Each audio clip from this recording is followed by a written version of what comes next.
आज मी तुमच्यासोबत मस्त खमंग अशा टोमॅटोच्या पुऱ्याची रेसिपी शेअर करणार आहे। बनवायला अगदी सोप्या आहेत आणि खायला खूप टेस्टी लागतात।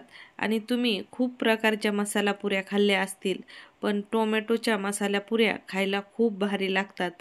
तुम्ही ह्या पुऱ्या छान 8 दिवस स्टोअर करूनही ठेवू शकता। मस्त कुरकुरीत अशा ह्या पुऱ्या बनवून तयार होतात। नमस्कार मंडळी, मी वर्षा येवले माझ्या चॅनलवर तुमचं खूप मनापासून स्वागत करते। चला मग रेसिपीला सुरू करूया।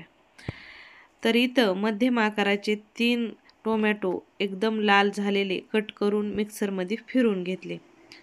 आता फिरवून घेतलेले हे टोमॅटो एका भांड्यामध्ये काढून घेतले, म्हणजे एक मी तुम्ही ताटात ही पीठ मळून घेऊ शकता। मी एक छान छोटीशी तवली घेतलेली आहे, त्याच्यामध्ये हे पीठ मळून घेणार आहे।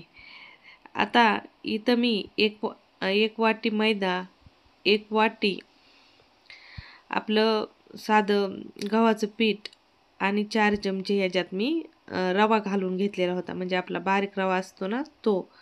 सोबतच मी इथं थोडीशी कसुरी मेथी हातावर क्रश करून घालून घेतली। चवीनुसार मीठ घालून घेतलं आणि तसंच अर्धा चमचा ओवा हातावर क्रश करून घातला आणि थोडंसं म्हणजे अर्धा चमचा जिरे टाकून घेतले। आता याच्यामध्ये तुम्ही तुमच्या आवडीनुसार मसाले ॲड करू शकता। हिरवी मिरचीची पेस्ट वापरली तरीही चालेल, पण मी आज इथं लाल चटणी वापरत आहे। तर इथं अर्धा चमचा लाल तिखट घालून घेतलं, तसंच थोडीशी वरतून कोथिंबीर घालून घ्यायची आहे आणि 2 चमचे आपलं जे तेल असतं का भाजीला वापरतो ते तेल घालून घ्यायचं आणि आता आपल्याला हे बॅटर मळून घ्यायचं आहे। आता पाणी वगैरे काही घालायचं नाही, आपलं जे टोमॅटोचं मॉइश्चर होतं त्यातच हे पीठ मळून होतं। आणि ना थोडीशी वरतून मी साखर घालून घेतलेली आहे, म्हणजे थोडीशी तिखट गोड आंबट अशी पुरीची टेस्ट येते। तर छान नॉर्मली जसं पुऱ्याला पीठ मळतो त्या पद्धतीनेच इथं पीठ मळून घ्यायचं आहे, तुम्ही पाहू शकता। आणि पीठ मळलं की भिजत वगैरे पीठ ठेवायची काही गरज नाही। आता मळलेल्या पिठाचा उंडा करून घ्यायचा आणि त्याची एक छान पोळपाटावर चपाती लाटून घ्यायची। मस्त एकदम जाडसरही नाही आणि एकदम पातळही नाही, तुम्ही पाहू शकता कशा पद्धतीने चपाती लाटून घेतलेली आहे। आता मी इथे एक वाटी घेतलेली आहे आणि वाटीने याच्या एक समान पुऱ्या कट करत आहे। आता तुम्हाला नाश्ता किंवा पुऱ्या कशा हव्यात ते तुमच्या हिशोबाने तुम्ही कट करून घेऊ शकता। त्रिकोणी किंवा जसं आपण शंकरपाळ्याचा आकार ठेवतो ना त्या पद्धतीने। तर मस्त आपल्या इथं पुऱ्या कट करून झालेल्या आहेत। तसंच आता गॅसवर मी तेल गरम करायला ठेवलेलं होतं। लगेचच आता आपल्याला ह्या पुऱ्या गरम तेलात सोडून घ्यायच्या।